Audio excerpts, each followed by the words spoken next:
Hello everyone. ऐसे सरल सवाल बहुत आते हैं एग्जाम में और सरल होने के बावजूद भी ये सवाल जो हैं गलत हो जाते हैं। एग्जाम टाइम करके इंपॉर्टेंट सवालों की एक प्लेलिस्ट बनाई है जिसमें सभी वीडियो आप जरूर देखें। इसमें सबसे पहला सवाल देख लेते हैं। प्रथम 5 धन ऋण अभाज्य संख्याओं का योगफल। यहाँ पे याद रखना एग्जाम में जरूरी नहीं कि अभाज्य ये शब्द दे दिया जाए, ठीक है, सिर्फ धन ऋण दे दिया जाएगा, ठीक है। ये इंपॉर्टेंट सवाल है, ठीक है। कठिन सवाल भी 1 नंबर का आता है और ऐसा सरल सवाल भी 1 नंबर का आता है, ठीक है। तो यहाँ पर प्रथम 5 धन ऋण संख्याओं का योग यानी कि अभाज्य संख्याओं का योग निकालना है। तो अभाज्य संख्याएं कहाँ से शुरुआत होती है? 2 से शुरुआत होती है, ठीक है। 2, 3, 5, 7 और 11, ये आपके सामने ये 5 संख्याएं अभाज्य संख्याएं आ गई, ठीक है। इनको हम लोग जोड़ देते हैं। जोड़ने के बाद क्या आएगा? 11 और 7 18, 18 और 5 23, 23 और 3 26, 26 और 2 28। यहाँ पर जोड़ने के बाद आता है 28, ठीक है। ऑप्शन नंबर सी आपका सही है।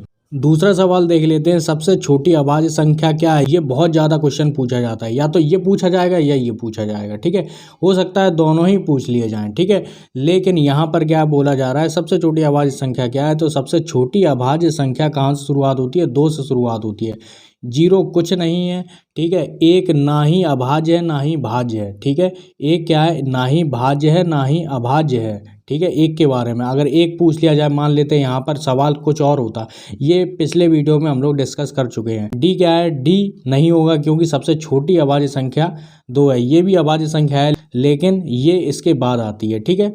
तो ऑप्शन नंबर सी आपका बिल्कुल सही है। तीसरा सवाल देख लेते हैं। तीसरा सवाल बहुत ज़्यादा कन्फ्यूजन भरा भी हो सकता है कुछ स्टूडेंट के लिए, लेकिन इसमें साफ साफ बोला जाता है एक अभाज्य संख्या होती है, मतलब एक तरीके से डेफिनेशन बोली जा रही, बताया जा रहा है कि बताइए कि एक अभाज्य संख्या क्या है। मतलब एक अंक नहीं है, यहाँ पर बोला जा रहा है एक अभाज्य संख्या होती है। क्या क्या होती है? क्या अभाज्य संख्या सम संख्या है?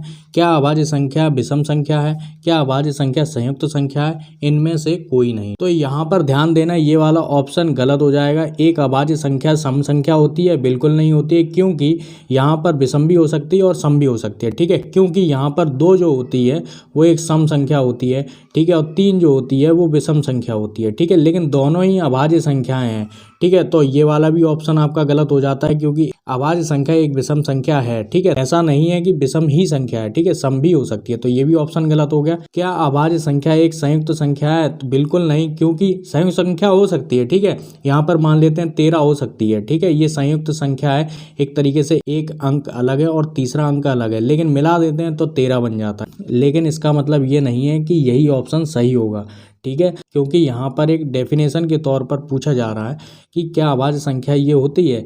बिल्कुल नहीं होती है, ठीक है। होती है लेकिन एक तरीके से एक सिनेरियो में नहीं होती है, ठीक है। तो इनमें से कोई नहीं, ठीक है। ये वाला ऑप्शन डी आपका सही है। अब अभाज्य संख्या क्या होती है? अभाज्य संख्या वो होती है इसके 2 ही गुणनखंड होते हैं। कौन कौन से? या तो 1 होगा या फिर स्वयं संख्या होगी, ठीक है। या तो 1 होगा या स्वयं संख्या होगी। जैसे मान लेते हैं 2 है, 2 के गुणनखंड क्या हो सकते हैं? 2 के गुणनखंड या तो 1 होगा, ठीक है, या फिर 2 स्वयं संख्या होगी, ठीक है। 3 है तो 3 क्या होगा? 1 होगा या तो स्वयं खुद की 3 संख्या होगी, ठीक है। यहाँ पर ऐसी 13 के साथ भी है, ठीक है। लेकिन यहाँ पर अगर 4 देख लेते हैं, 2 गुणे 2, इसके गुणनखंड क्या हो गए? 2 हो गए, ठीक है। यहाँ पर लेकिन 1 नहीं आ रहा है। अगर हम लोग 1 जोड़ भी देते हैं, मान लेते हैं 1 भी है इसका गुणनखंड, तब भी याद रखना यहाँ पर 3 गुणनखंड हो गए। लेकिन इस सिचुएशन में सिर्फ 2 ही गुणनखंड हैं, ठीक है। चौथा सवाल भी बहुत ज़्यादा इंपॉर्टेंट है। यहाँ पर क्या 1 से 30 तक की संख्याओं में अभाज्य संख्याएं बतानी है, ठीक है। तो लिख लेते हैं कौन कौन सी संख्याएं होती हैं 1 से 30 के बीच में। तो सबसे पहली और छोटी संख्या होती है क्या? अभाज्य संख्या 2, ठीक है। ये बहुत ज़्यादा इंपॉर्टेंट है, ठीक है। यहाँ पर 2 हो गई, दूसरी संख्या 3 हो गई, 5 हो गई, 7, 11, 17, 19, 23 और 29, ठीक है। 1 से 30 तक के बीच में पूछी गई कितनी संख्या है? 1 2 3 4 5 6 7 8 9 10। तो ऑप्शन नंबर ए आपका बिल्कुल सही है, ठीक है।